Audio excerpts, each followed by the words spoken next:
Hey guys, it's Anna. Welcome to another episode of I Swear We're Not Idiots, a podcast that serves up Mrs. Lovett's meat pies.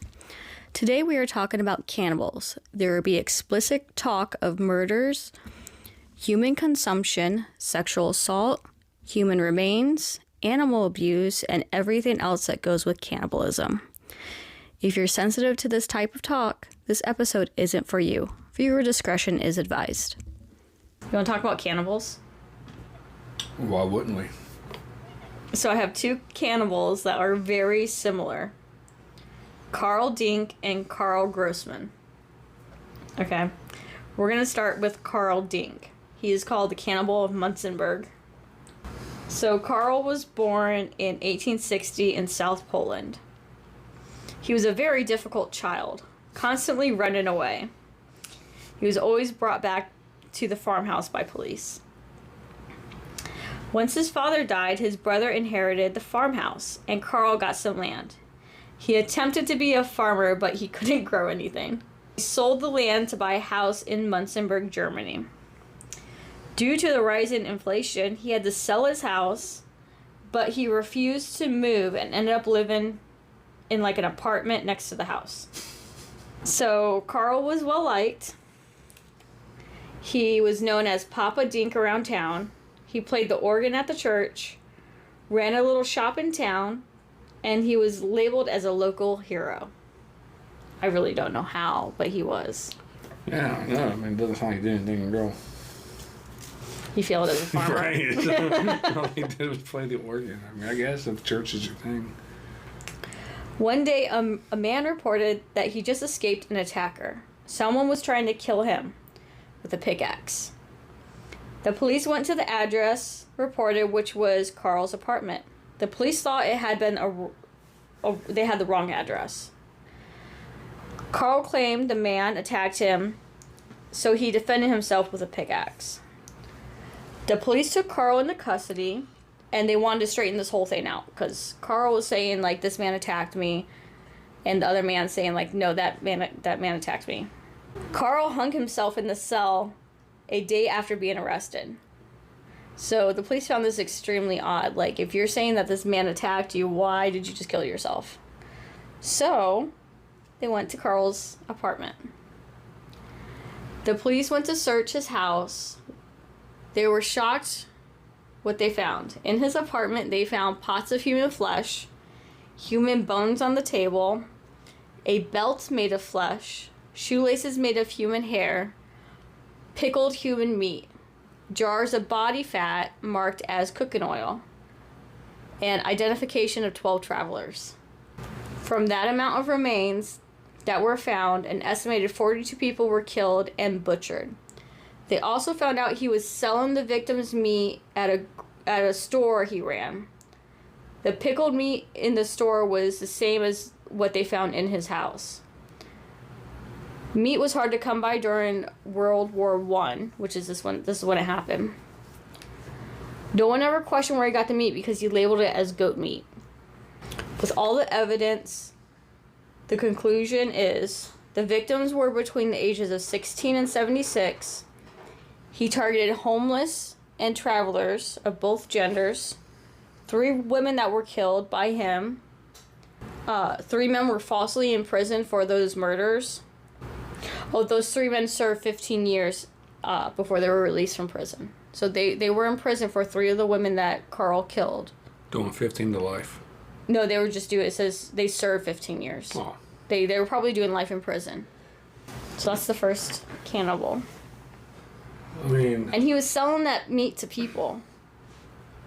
When you first said identification of 12 people, I thought, is that a baker's dozen? Oh my god.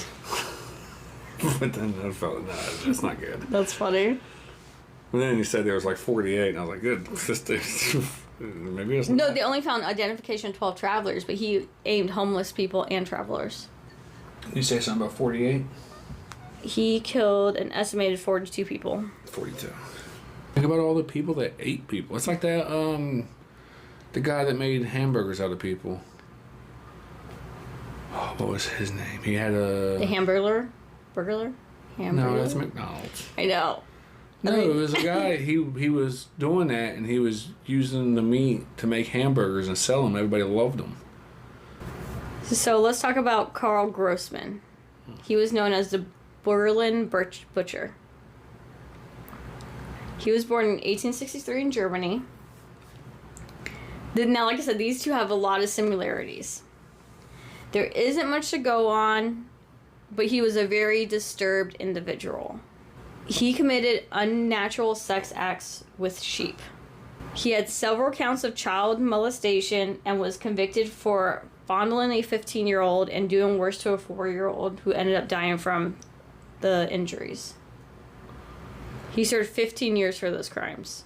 So he was a convicted rapist. And, and pedophile. Why specify unnatural with a goat or sheep? Because this is unnatural. But none of it, there's not a natural one, so why specify that it's unnatural? You should just say natural things with the sheep. Wrong things? It's unnatural. It's disgusting. It's disgusting things with the sheep. I mean, you can certainly say he wasn't sheepish about it.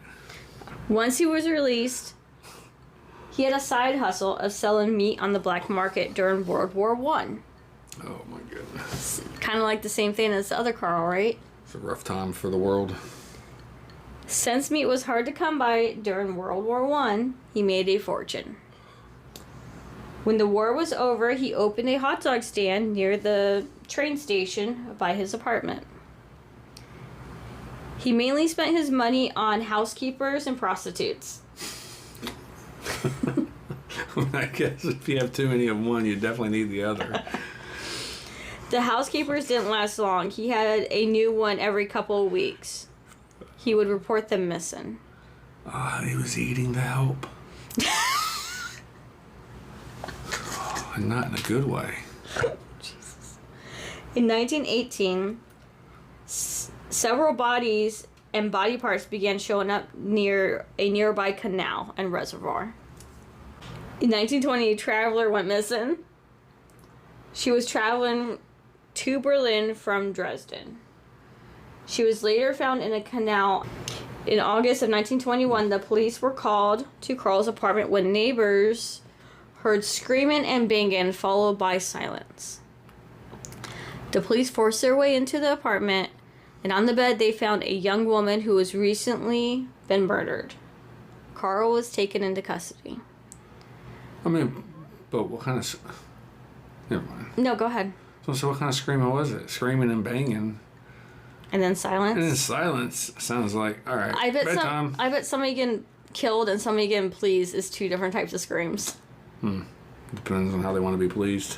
Oh my god. So with the evidence they found, the police suspected he committed 3 murders. Karl ended up confessing to 20 murders over 20 years. The police also found a diary in his apartment, which went into detail about his crimes. The police suspected he grounded up human remains and sold them at his hot dog stand. All the women that survived his sex crimes testified against him, 17 women in total. Karl was convicted and sentenced to death. Karl ended up hanging himself while awaiting execution. Those are the two. So if he was sentenced to death, you think the first Karl would have been sentenced to death? Probably. It's in the same area. My question is, if dude was like, hey, the guy attacked me with a pickaxe. So the first Karl. Right. And he was in jail for a day? Yeah. And then he hung himself. So they weren't planning on checking his apartment to see if what the other guy said was true? They might have been in the process of getting a warrant or something. Because they're like, okay, we arrested this guy who is extremely nice. They have to interrogate the first guy. And then Karl, they have to go through their stuff. So within a day, he killed himself the next day. And it doesn't say how long after he killed himself they went into the house? Probably. Or the apartment? Probably right after. Like, why did this guy just But you still need a warrant, I think. I don't know. But it's like, they're like, why did this sweet old man just kill himself when all this was probably just a misunderstanding? Because, despite all of his rage, he didn't want to be a rat in a cage. It's so stupid. Well. I don't know. I mean, if you eat people, I mean, I guess, I don't know. How do you turn somebody into a hot dog? You grind them up, kind of like Mrs. But then Lovett's how do you meat turn pies. them into a hot dog? What do you mean grind How them do up? you sleeve them? You grind up the meat. How do you think hot dogs are made? You grind up meat and then you shoot it into a sleeve. Wow. What This one is graphic.